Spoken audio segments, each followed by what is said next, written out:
Pemerintah Singapura kembali mengumumkan penerapan pembatasan ketat berlaku pada Minggu 16 Mei. Kebijakan berlaku hingga 13 Juni mendatang. Hingga 18 Mei terdapat 60.000 kasus, 31 orang meninggal. Adapun angka kesembuhan yang mencapai 61.000. Duta Besar Republik Indonesia untuk Singapura, Suryo Pratomo, mengungkapkan pengetatan pergerakan orang dan penerapan sistem komunikasi pemerintah yang baik merupakan salah satu kunci bagaimana Singapura menangani COVID-19. Apa yang lalu dilakukan oleh pemerintah Singapura? Nah, kembali pemerintah Singapura sejak awal mereka mempunyai sistem komunikasi yang sangat baik, selalu memberitahukan kondisi yang sedang dihadapi Singapura setiap bulan kepada masyarakat. Tim multi ministry task force itu sangat efektif memberikan komunikasi. Nah, yang sekarang sedang dilakukan oleh Singapura adalah karena jumlahnya cukup besar, dari 0 menjadi 149 ini bagi Singapura jumlah sangat besar.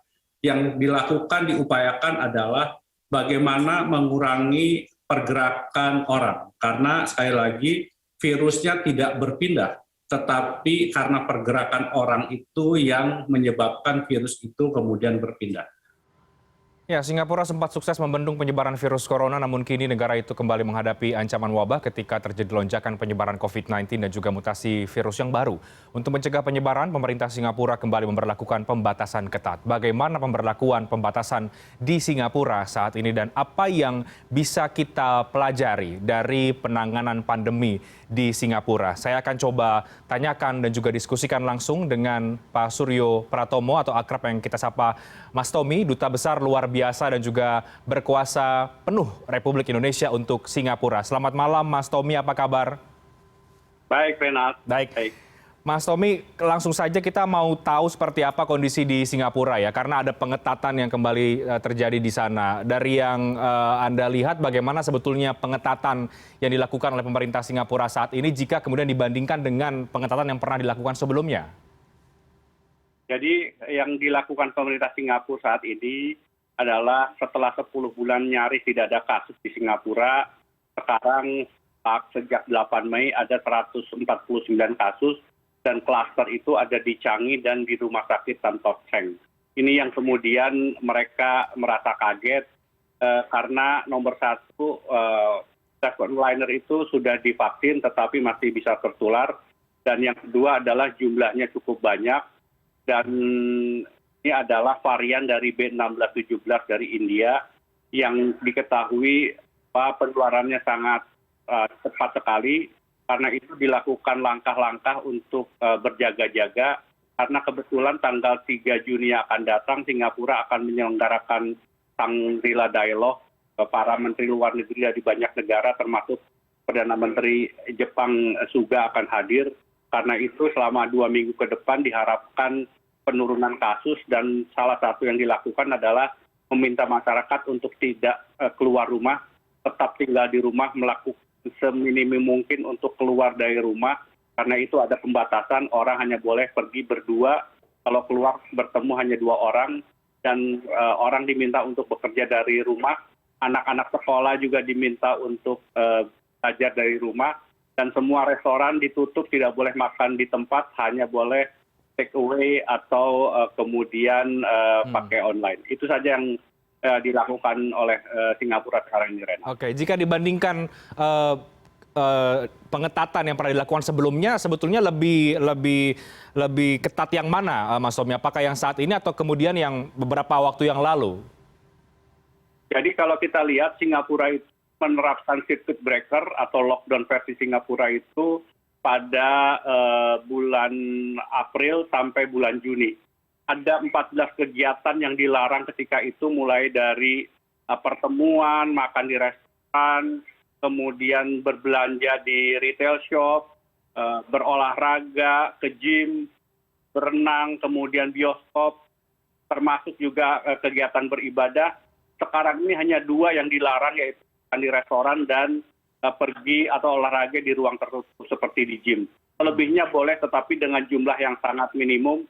Tetapi sekali lagi Perdana Menteri maupun para menteri meminta masyarakat kalau tidak ada keperluan lebih baik tinggal di rumah karena sekali lagi virus B16-17 ini sangat menular dan kemarin ditemukan ada anak usia 2 tahun juga tertular sehingga kemudian diminta untuk kita semua melakukan gerakan sehingga diharapkan penularannya bisa ditekan dan harapannya akhir bulan ini kasus ini akan bisa menurun dan kalau itu terjadi berarti Singapura dianggap sukses untuk mengendalikan. Yang kedua yang dilakukan Singapura sekarang ini adalah vaksinasi diharap bisa dibagi atau didistribusikan kepada seluruh masyarakat karena itu mereka yang masih dalam urutan untuk suntikan kedua diminta untuk ditunda suntikan kedua diutamakan supaya semua orang mendapatkan suntikan pertama sehingga diharap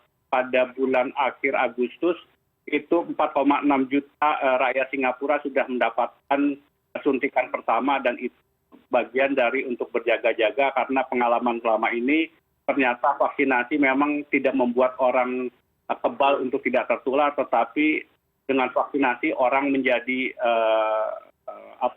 tingkat rasa sakitnya bisa dikurangi sangat kecil dan kemudian angka kematian juga tidak ada. Ini yang kemudian pembelajaran mengapa Singapura sekarang mengejar agar semua orang bisa mendapatkan setidaknya suntikan pertama. Setelah itu Agustus diharapkan secara bertahap suntikan kedua diterima oleh masyarakat yang baru atau dalam urutan untuk mendapatkan vaksinasi. Oke, menarik Pak Dubes kalau kita bicara sempat sukses membendung penyebaran virus corona, kita tahu Singapura sempat berhasil untuk itu sampai kemudian ada penambahan kasus lagi meskipun kalau dari jumlah dikomparasi dengan yang terjadi di Indonesia cukup relatif tidak begitu besar ya Pak Dubes. Tapi mungkin untuk standar pemerintah Singapura itu sudah harus dilakukan quote unquote lockdown parsial begitu. Dari evaluasi dari pemerintah di sana, apa yang membuat jebolnya begitu atau masuknya varian baru virus corona ke Singapura B16-17 ini? Apa yang kemudian apakah ini lewat pekerja kah atau seperti apa sampai kemudian ini bisa masuk kembali ke Singapura? Ya memang sekarang sedang dilakukan penelitian, para ahli epidemiologi sedang melakukan pelacakan, tetapi mereka itu tetap masih belum tahu apa penyebabnya. Kemungkinan adalah ketika petugas imigrasi yang kebetulan ada di frontliner itu ketika menerima atau memeriksa paspor itu terjadi penularan dan kemudian menyebar itu ketika petugas itu kembali ke rumahnya sehingga 8 orang anak dan ayah serta istrinya tertular. Yang belum diketahui adalah yang di rumah sakit Tan Tock Seng mengapa kemudian ada suster bisa tertular padahal di lantai itu dikatakan semua sudah dilakukan pemeriksaan tidak ada orang yang terinfeksi sehingga kemudian sempat membuat kaget dan itulah yang dilakukan klaster rumah sakit Tan Tock Seng itu satu floor sempat ditutup dan semua orang dilakukan karantina diperiksa dan itulah yang sekarang diupayakan bagaimana mereka bisa berada di dalam karantina sampai selesai 21 hari dan setelah itu diharapkan hasilnya negatif. Oke, baik. Mas Tommy, kalau saat ini seperti apa aktivitas masyarakat di sana, khususnya para WNI ya, karena di tengah pengetatan seperti ini, yang monitoring yang dilakukan KBRI kita di sana bagaimana terhadap para WNI yang ada di Singapura, Mas? Termasuk juga kabarnya ada sekitar 30 WNI yang terpapar positif virus corona, itu bagaimana kondisinya?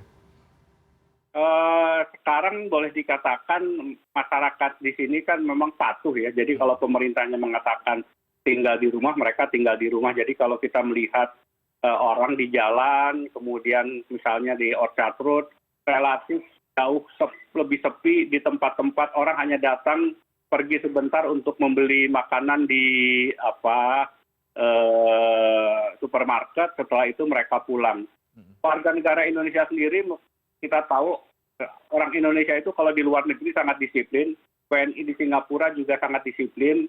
Kami dari KBRI mengingatkan dan bahkan melalui sosial media mengingatkan untuk tetap berhati-hati, menggunakan masker, jangan keluar rumah kalau tidak perlu. Dan sejauh ini memang boleh dikatakan tidak ada kasus yang menimpa berkaitan dengan B1617 dari warga Indonesia, alhamdulillah. Dan pun ada mereka positif ketika datang dari Indonesia diperiksa positif, tetapi mereka sudah menjalani isolasi.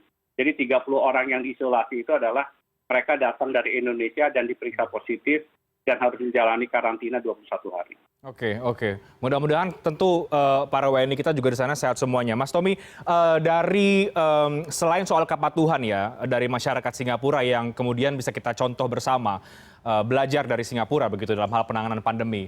Kalau dari sisi kebijakan atau bentuk penanganan pandemi COVID-19, menurut Anda apa yang kemudian perlu kita petik, kita pelajari dari Singapura berkaitan dengan penanganan pandemi di Indonesia misalnya, karena kita juga saat ini tengah mengantisipasi adanya gelombang kedua mungkin atau masuknya varian baru karena juga sudah masuk, sudah ditemukan. Apa yang bisa kita pelajari dari Singapura, Pak Dubes?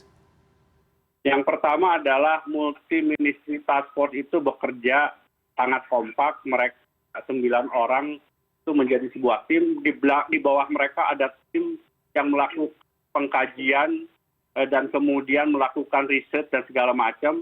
Semua kebijakan itu dirumuskan secara matang, dikomunikasikan secara baik, dan diaplikasikan tidak mendadak. Kalau misalnya kemarin tanggal 16 dinyatakan masyarakat diminta untuk tidak melakukan kegiatan di luar rumah, tidak boleh makan di restoran, itu sudah diumumkan sejak tanggal 12. Jadi ada waktu bagi masyarakat, bagi kerja di restoran, untuk memang mereka akan menghadapi situasi yang sangat berbeda, di mana mereka tidak boleh melakukan kegiatan dan restoran boleh dikatakan tidak ada pengunjungnya. Dan kemudian pemerintah mengevaluasi betul apa yang kemudian menjadi kesulitan masyarakat. Misalnya, sekarang ada pertanyaan dari masyarakat, ini ekonomi Singapura sedang mulai tumbuh sangat baik. Apa akibatnya ketika kemudian selama 1 bulan ini dilakukan pembatasan yang sangat ketat? Nah, Menteri Keuangan mengatakan bahwa ya ini adalah sebuah resiko yang harus kita hadapi karena keselamatan warga itu menjadi sesuatu yang sangat penting. Kita harapkan kalau masyarakat semua patuh dan kita sama-sama menjaga untuk tidak banyak pergian, maka 2 minggu yang akan datang kita harapkan kasusnya sudah menurun. Dengan itu kita bisa melakukan kegiatan kembali. Jadi hal-hal seperti itu sangat rasional disampaikan kepada masyarakat.